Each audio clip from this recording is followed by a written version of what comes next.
Hey, what's up, everybody? This is Life Coach D coming at you, and I'm coming at you today with some spiritual food for thought. So today I want to talk about an interesting subject, and it's spirituality versus being spiritual.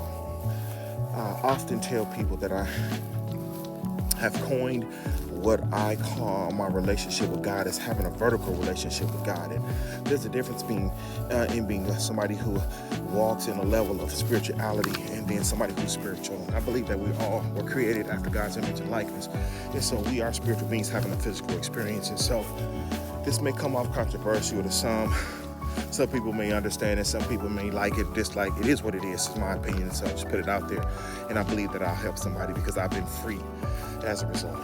Well, there's a lot of things that's being said out there. We hear a lot about God, and then in the same context, it's light and love, and some of these other things that come along with being spiritual, okay?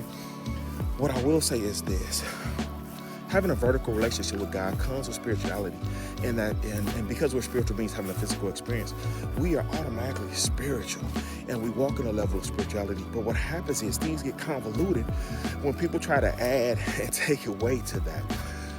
There's no formula, there's no format, there's no if you do this then you'll get this type of mentality out there. And what happens is when you add things on to spirituality, then it becomes, to me, just religion in a different format. And so one of the things I have been liberated and freed by is the fact that I get that I have a vertical relationship with God. It's not triune.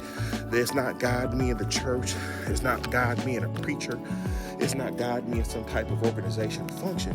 It's just me and God. When I came into this world, I came by myself with a destiny that only God could create. And when I leave and I stand before judgment, because I do believe that we all will have to stand before that seat, it's going to be me and God. I'm not going to have any co-defendants. I'm not going to have any co-witnesses. My parents ain't going to be there. My grandma not going to be there, who had huge influences on my spiritual walk.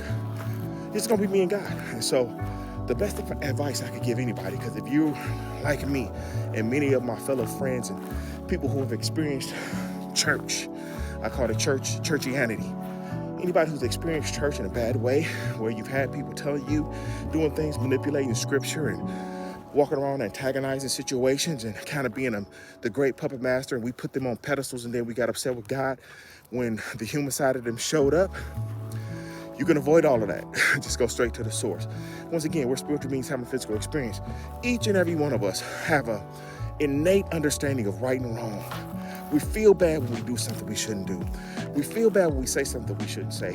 However, if you don't tap into that, you don't tune into that spiritual side of you, then you continue to do ugly things, say ugly things, and then it'll become a lifestyle, and eventually your heart will get seared and you won't care. However, that's not who we were created to be naturally as people. And so with that being said, remember there's a huge difference between being spiritual, and having spiritualism, right? Some things are just innate. And so my best advice to anybody is make sure that you work on and perfect that personal relationship with the Creator. Cut out all the middleman, cut out all the junk, cut out all the stuff, the format, the formulas that try to make God complex, because He's very practical. He always has been, and He always will be. It is man that has made God confusing, complicated, and all the other junk that I and many of my friends have experienced. But a lot of us are free. We walk with that level of understanding that we do have a vertical relationship with God, and we don't deal with the dumb stuff nor the middle people, okay? I hope that helps a whole bunch of you out there, because I know I'm not the only one that's had to deal with all of this bull crap. And when it was all said and done, I was confused, trying to figure this thing out. There's no more confusion now. I do this thing one-on-one, and me and God, we good, okay? That is what I have. So until you guys hear from me again, I'm sure you realize they're very valuable. Much love, God bless, peace be to you.